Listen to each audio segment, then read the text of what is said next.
प्रचार हर जगह पाया जा सकता है। समाचार, विज्ञापन, मनोरंजन, सोशल मीडिया और व्हाट्सएप यूनिवर्सिटी पर खास। लेकिन इसे हम कैसे पहचान सकते हैं? आज मीडिया बुद्धि में बात इसी पर। हाय एवरीवन, मैं स्मिता शर्मा हूं। दरअसल प्रचार प्रसार उतना ही पुराना है जितनी की सूचना।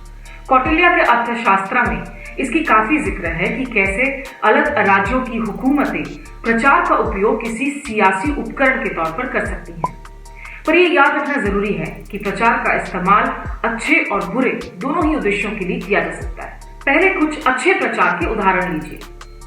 नारीवादी आंदोलन के लिए प्रचार, कार्यबल में शामिल होने के लिए महिलाओं से आह्वान, परिवार नियोजन का एक पोस्टर, या फिर कोविड से बचने के लिए मास्क की अहमियत पर पैम्फलेट्स। लेकिन आज के समय में जब प्रचार का हम इस्तेमाल करते हैं तो इसे ज्यादातर नकारात्मक रूप में ही लिया जाता है।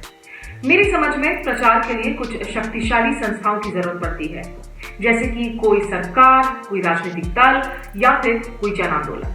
लेकिन क्यों? क्योंकि प्रचार प्रसार के लिए एक ही बात को बार बार दोहराया जाता है, उसे लाखों लोगों तक पहुंचाना होता है और इसके लिए साधन, समय, पैसे, संगठित कार्रवाई की जरूरत पड़ती है। तभी प्रचार एक ऐसा उपकरण है जो सबसे ज्यादा राजनीतिक दलों और सरकारों द्वारा ही उपयोग किया जाता है। तो आप सोच रहे होंगे कि आखिर इसके सामान्य लक्षण क्या हैं?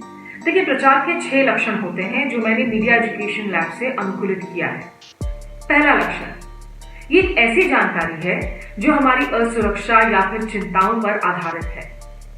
दूसरा, ये एक स्पष्ट उद्देश्य के साथ डिजाइन किया जाता है ताकि हमें भावनात्मक रूप से विचलित कर प्रतिक्रिया देने को ये मजबूर कर दे। और तीसरा, प्रचार काफी दफा सत्य से उदासीन भी हो सकता है। चौथा लक्षण, ये अपने उद्देश्य को पूरा करने के लिए किसी भी साधन का इस्तेमाल करता है। कहते हैं ना, साम दाम दंड भेद। पांचवा लक्षण, ये सिर्फ हमारे मानसिकता को भी प्रभावित नहीं करता बल्कि हमारे व्यवहार पर भी असर डालता है। और छठा कारण, प्रचार सिर्फ किसी एक व्यक्ति को नहीं बल्कि समाज के बड़े तबके को एक सामूहिक रूप से किसी रुख, कारण या विचारधारा के प्रति प्रभावित करने की कोशिश करता है। यही वजह है कि नकारात्मक प्रचार ज्यादा शक्तिशाली होता है, क्योंकि ये झूठ या किसी भी साधन का उपयोग कर सकता है और हमारी असुरक्षाओं और चिंताओं की आग में घी डालने का काम करता है। तो नफरत फैलाने के लिए प्रचार का इस्तेमाल करना आसान है। एक उदाहरण पर गौर कीजिए। ये संदेशा व्हाट्सएप पर कुछ महीनों पहले फॉरवर्ड किया जा रहा था। दरअसल ये एक पोस्टर है। पहली नजर में देखकर लगता है कि ये हमारे सशस्त्र बलों की गुणगान कर रहा है। बहुत से लोगों को ये एक सकारात्मक संदेश भी नजर आया होगा।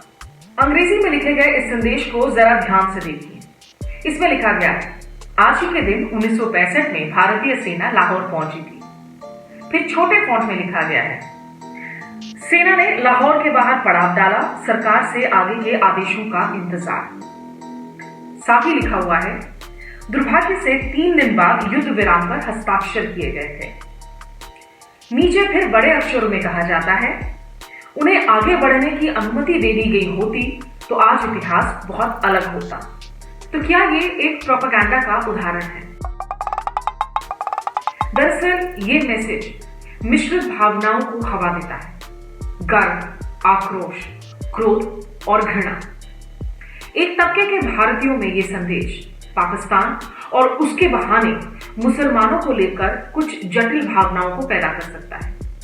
पाकिस्तान के ही सिर्फ मुस्लिम नागरिक नहीं बल्कि भारत के मुसलमानों के बारे में। और अब इस पोस्टर के आखिरी पंक्ति पर एक बार फिर से गौर कीजिए। ये कोई तथ्य नहीं है, ये अटकलबाजी है। एक ऐसा प्रश्न पूछा गया है जिसका जवाब हर व्यक्ति अपने रूप से, अपने हिसाब से अलग तरीके से दे सकता है। लेकिन हाँ, इसका उपयोग हमें सामूहिक रूप से जुटाने के लिए या फिर भड़काने के लिए किया जा सकता है। इसीलिए इसमें कोई आश्चर्य नहीं कि ये तस्वीर इतनी वायरल हो गई।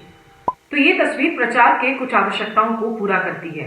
ये हमें शायद डराती है, हमारे असुरक्षाओं या चिंताओं को बढ़ाती है, साथ ही हमें भावनात्मक रूप से प्रतिक्रिया देने को मजबूर करती है और ये सत्य से भी परे है।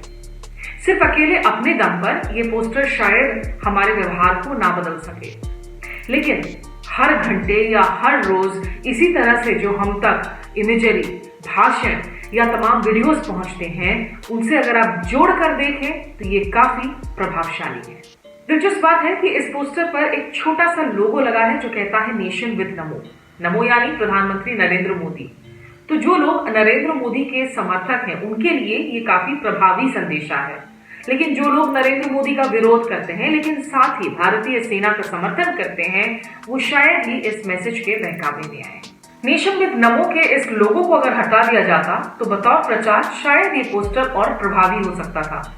वैसे हमारे इस वीडियो का उद्देश्य सिर्फ आपको प्रेरित करना है ताकि आप प्रचार के बारे में सोच सके, उसे समझ सके कि ये कहाँ मौजूद है। शायद हर जगह दिखता है, कहीं साफ गोई से तो कहीं छिपे हुए अंदाज में। तो अगली बार जब आप कोई समाचार पढ़ रहे हो या फिर कोई वीडियो, फिल्म या विज्ञापन देख रहे हो तो प्रचार के बारे में जरूर सोचिएगा और ये भी कि इससे आखिर फायदा किसे होगा।